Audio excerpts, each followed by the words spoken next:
sam došao tamo, ovaj je rekao, gospodin koji je tada bio dotični, mogu i njega da imenujem. Nemoj, molim te. Ako treba, pozovite me, ja ću ih imenovati. Ja sam imenovao kod Božovića, znači nema razloga da krijem. Dobro. Znači ja sam to javno imenovao. Znači tražio sam zaštitu, dobio sam od ministra Jočića, od njegove zamjenice, jedan odgovor u kome ona kaže da ona nije sigurna da je to tako i da ja tužim sudu. Koga da ja tužim sudu?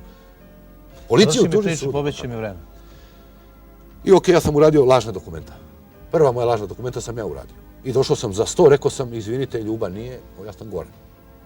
Okej, kako mi možete vidjeti? Ne možete vidjeti. On neće s vama da se vidi. On je rekao meni da pregovaram s vama šta treba se pregovara, ja sam s njima pregovorio da se očistim ja i moj kum, da nemamo ništa. Nikakve potrage, ništa, da će vam posao takav i takav. Kad sam pomenuo posao, to su poskakali sa stola. 11 njegovih ljudi koji je sedao u Ruskom caru i pravilo se da nema niko. Ja sam njemu rekao, čim sam došao, mnogo je tvojih ljudi ovde, malo ću pričati s tobom, Ljuba je tu blizu da me ne ubije iz snajpera. Da ne kažem nešto što ne treba. On se uplašio, stvarno se uplašio. I on mi je rekao, okej, dogovaramo se za posao, kad hoćeš da ideš tamo, donesi nam uzorke, ja sam otišao na granicu, doneo uzorke, legitimisan sam na granici.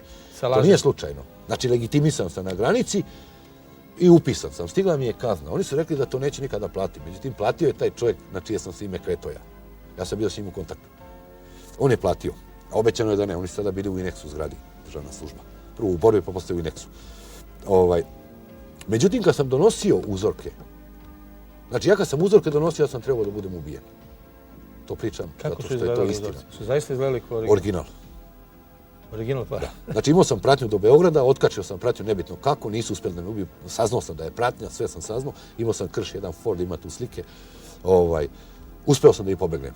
Znači znam kako se prati, znam sve, mislim nemoguće da najnoviji Mercedes ne može da obiđe jednog Forda na autoputu. Ako ja dam gas, oni daju gas, ako ja uspore, prođu, gledaju da li da me ubiju, da li da me ne ubiju, zatamljeno auto, znači sve, ali nisu bili sigurni da li sam ja uzeo to što treba da uzmem. Da su oni bili sigurni da sam ja uzeo, bili me sigurni. Zašto? Zato što kad sam ja taj novac doneo i poslao kumu moju da nosi novac, ona se zove Ljuba. Gospodin dotični je mene odmah pozvao telefonom i rekao, pa nije Ljuba doneo novac. Jeste, rekao, Ljuba je doneo novac.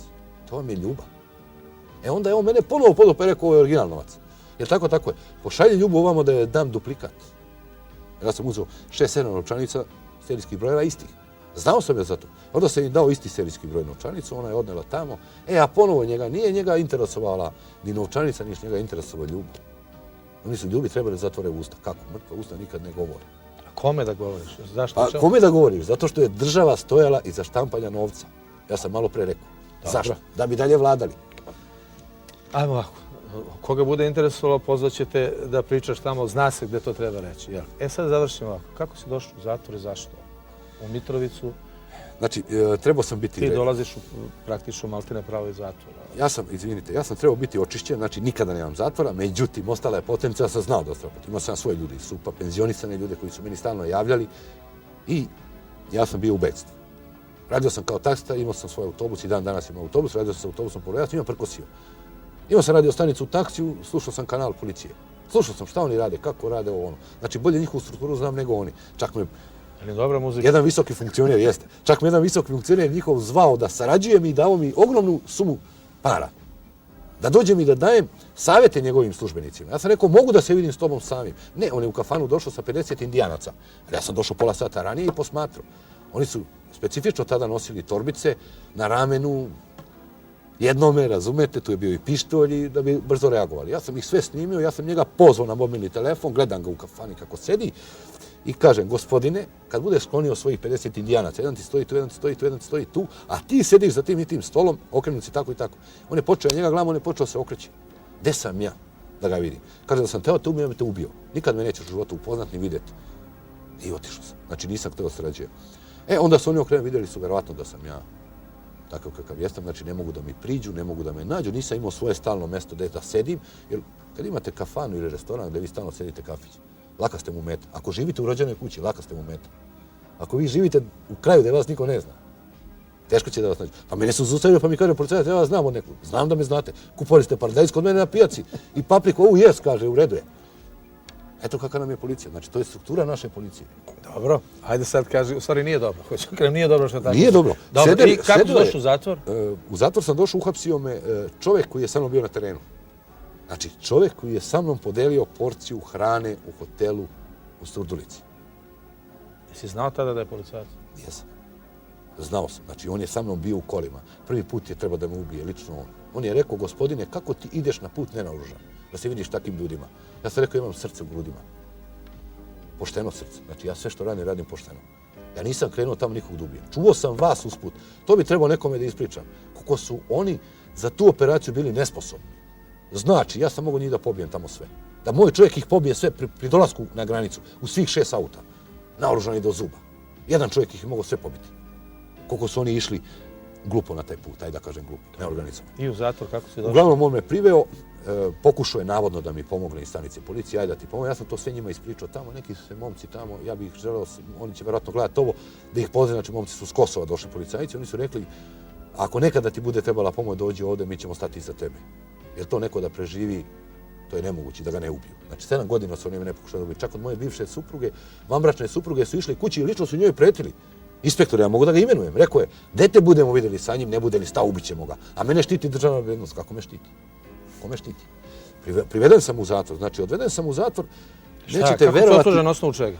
Pa, ja sam osuđen za tu drogu. Postala je presuda koja nije očišćena. Ti si rekao da tu drogu, a drogu nismo pomenuli. A to je iz 98. što sam vam pričao, da su mi namestili. Kesa, evo, dajte mi ovu kesu, ja sam mu dao tu kesu, unutra je bila droga, kaže, to ste vi donijeli ovdje. I onda je bila kesa na glavu, vezanje, kako oni torturišu tamo. Ja sam rekao njima u policiji da me ne bi maltretirali, jeste, moje, nema problema. Kad sam došao kod sudija, u stvari javni tužioc je mene ukopao. Javni tužioc. Njega je smenio Batić kao ministar pravde, a Stojković ga vratio. Pa po čemu on nije korumpiran? Ako ga jedan ministar pravde smenio, a drugi vratio, po čemu on nije korumpiran? A moguće da greši onaj drugi. Dobio u zatvoru, koje si im papire pokazao kad si ušao u zatvor? Nikakve. Ja sam bio u CZ u istrazi, završena istraga, imam tu papire, odustali su. Nisam ja taj čovjek, nisam ja to uradio, pušta se na slobodu. Sud mene pušta na slobodu. Sudija je shvatila, svaka njoj čast, to je jedna žena kojoj se ja divim. Sudjenica koja sada vodi postupak protiv mene. Ona je rekla, gospodine, ja vama verujem sve i vi ćete danas biti pušteni. Jasno mi je zašto ste vi bežali ovolike godine. Ali obećajte da će doći na sud. Ja sam njoj obećao. Kad sam došao u centralni zatvor, na dan kad je Makina grupa puštana, znači Makina grupa je mene u stvari prevarila. Nisu me oni lično prevarili, nego ja sam dozvolio da oni izađu pre mene. Ajde, zamolio me tamo komandir, jer me zna u centralnom zatvoru, kaže Periću, sačekaj, neka oni izađu, pa ćeš ti, ja dok sam čekao da izađem, došao je nadzornik centralnog zatvora, rekao je, ko je ovdje Perić umrli? Ja sam, kaže, vi gospodine imate da ležite 2 godine Mitrovice. Kakve 2 godine Mitrovice, od čega, kako, ono, tamo, vamo, iz 98. godine. Ja kažem, gospodine, da to nije zastarano, nije. Odvezen sam u Mitrovicu, znači odmah odatle, čekali su me kumi, vanbračna supruga napolju, nisam izašao, odvezli su me Maricom. Došao sam, ne možete da verujete, znači, kad sam došao u prijemno odelenje, u KP zavod Sremska Mitrovica, komandiri iz centralnog zatvora i komandiri iz kaznenog popravnog zavoda, da nije bilo mene, pobili bi se. Zašto? Zato što su oni doveli čoveka bez ikakvog dokumenta, bez presude, bez igde ičega. Vezanog i kažu, ima za njim raspisana poternica da leži zatvor. Čovjek je uzeo svesku na prijemnom tamo, pregledao, Perić Ljubomir nema nikakvu presudu do 2002. Od 2002. do 2000. nema. Šta se događa? Pokušavaju dobiti upravnika, tada je bio Dragoljub Lončarević upravnik, nedostupan. Pokušavaju Makevića, sada je on upravnik, a tada je bio zamjenik. Pokušavaju njega da dobiju, nije dostupan. I na kraju dobijaju oni neku žensku, plava je. Ženska je došla nonšalantno tu, otišli su kolima. Znači 2 sata se tu čeka, ovi se raspravljaju, ovi hoće da me ostave, kaže nama radno vreme isteklo, mi idemo za Beograd, ovi viču, ne, vrate vi njega za Beograd, tamo ga držite, mi ovdje ne smijemo da ga zadržimo, on nema presudu. Šta, smešno, znači stvarno je smešno. Čovjek uporno pita, kad se osuđe, zašto se osuđe? Ja njima ispričam to ukratko, znate šta, to nemam ja tu presudu, jednostavno to nema, trebalo da se reši, možda je ono vama nekad javljeno da treba da rešim, ali to, od toga nema ništa. I čovjek kaže, nekaj sačekamo mi nju, ona je došla, ušla je tamo u neku arhivu i dolazi od tamo iz arhive, bez igde išta u ruci, kaže, ima presuda. Zatvorite ga. Na moju odgovornost. Zatvoren sam. Ja sutradan sam ja digao bunt odmah, znači od prvog dana sam ja s njima na ratnoj nozi. Bio samo zbog toga. Dajte mi meni papir, na osnovu čega vi mene držite. Nemojte izmišljati, jer vi ćete nakucati taj papir. I koliko si bio tamo? 13 mjeseci. A kako si znaš? Da bi za 8 mjeseci tek dobio presudu, evo je ovdje, gdje samo piše Perić Ljubomir. Koji Perić Ljubomir? Komu je otac? Komu je majka? Gdje je rođen? Kada je rođen? Zašto je osuđen? Koga je osudio? Ako se izriče presuda u ime naroda, u bilo kojoj državi, onda ta presuda mora imati sve podatke o licu koje se zatvara. Vi nekoga zatvarate 2 godine u zatvoru. ime Perić Ljubomir. Pa znate koliko Perić Ljubomir ima u Srbiji? A kako si izašao, sa kojim papirom? Nikakvim. Kako nikako? Nikakvim. Ima tu jedna potvrda na kojoj su oni napisali da se iz zatvora pušta Perić Ljubomir, koji je rođen 18. januara 69. Ja bih voleo da ima neka emisija druga. 18. januara 69 sam rođen. To sam ja njima dao te podatke. Ja sam im dao znači, podatke. nisu Znači oni nisu znali. Nisu im krštenicu pokrali? Ne, ništa nisu imali, nikakav dokument sa slikom. Evo pravilnik. Znaš sad meni kaže, slikat ćemo. Sad ti meni kaže, ko si ti u stvari? Po bugarskoj ličnoj karti, evo, slobodno pogledajte. Znači, po bugarskoj ličnoj karti sam ja Perić Ljubomir. Po našoj ličnoj karti? Po našoj ličnu kartu našu nemam. Imam rodni list. Rodni list, ne znam da li je ovdje. A čeka, čiji ti je taj rodni list? Ako nemaš list? Znači, Perić Ljubomir. Ali nema slike. A jesi ti Perić Ljubomir? Pa, pretpostavljam da jesam. 7 godina nisam bio, pretpostavljam da imam vozačku, neku sam našao. Ja bih zamolio bih sad, ako neka TV ekipa ima, koja bi htjela da uz odobrenje sudije uđe sa mnom na parking, gdje su mi kola koja su oteta od strane policije, da ja otvorim ta kola i da s jednog mjesta izvadim svoju ličnu kartu. Evo, čuli ste... I da dokažem da je to moj auto. Evo ovako, čuli ste vi koji treba da čujete, tebi Ljubomire hvala što si bio u emisiji Biseri i žao mi je što emisija ne traje duže. Možete vi pozvati da još jednu, znači... Poštovani gledalci, bila je emisija Biseri, laku noć, prijatno.